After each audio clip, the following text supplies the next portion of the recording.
Créé en 2014, le parc naturel de la mer de Corail est géré par le gouvernement de la Nouvelle-Calédonie. Avec une superficie d'1 300 000 km², il inclut plus de la moitié des récifs coralliens de la Nouvelle-Calédonie. Ces récifs éloignés figurent parmi les derniers exemples au monde d'écosystèmes coralliens quasiment vierges de tout impact humain. À quoi ressemble et comment fonctionne un écosystème corallien hors de l'influence de l'homme? Cette question est le point de départ du projet Pristine, mené par l'IRD de Nouvelle-Calédonie et l'Université de Montpellier.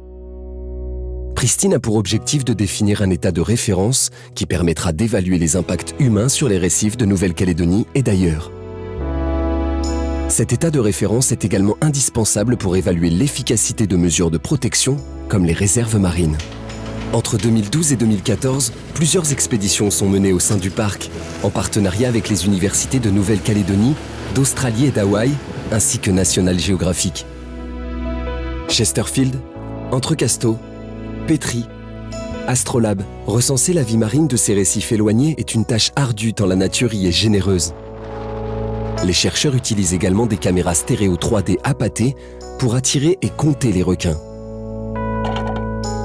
Cette technique permet de mesurer très précisément la taille des individus et présente l'avantage de pouvoir observer des espèces trop farouches pour être inventoriées par les plongeurs.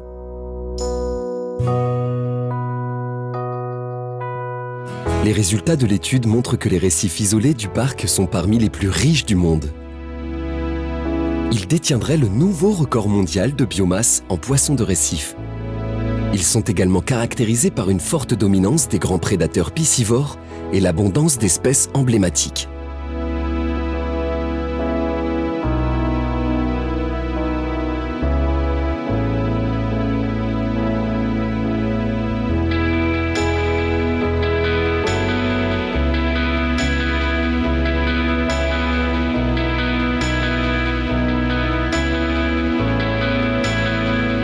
Chaque espèce a un rôle et assure une fonction sur le récif, comme l'herbivorie ou la prédation. Lors de chaque plongée, les scientifiques ont constaté que la diversité fonctionnelle est ici maximum, signe de l'excellent état de santé de ces récifs.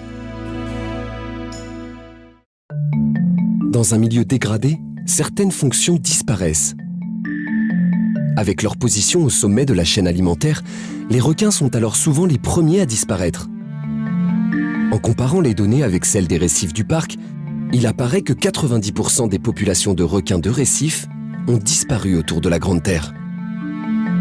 C'est pour tenter de comprendre la raison de ce déclin et ses conséquences pour nos récifs que l'équipe de l'IRD a lancé la mission APEX, avec le soutien du gouvernement de la Nouvelle-Calédonie. APEX permettra de mieux connaître le comportement des requins et leur rôle au sein de l'écosystème corallien et du maintien de son état de santé. Pour mener à bien cette mission, les chercheurs ont placé des émetteurs acoustiques sous la peau de 150 requins.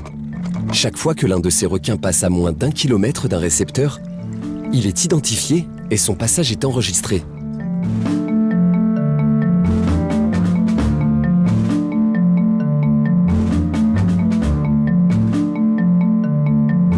Avec 70 récepteurs répartis depuis les atolls de Chesterfield et Entrecasteaux jusqu'au Grand Lagon Sud, les scientifiques peuvent dorénavant suivre le déplacement des requins.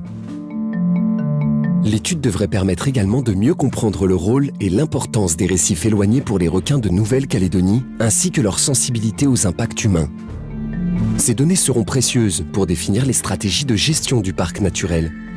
En effet, comme pour toutes les espèces mobiles, la protection des requins n'est efficace que dans des aires marines protégées, suffisamment grandes.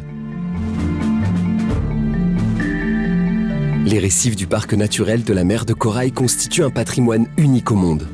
Mais ils sont très fragiles, car généralement de petite taille et isolés.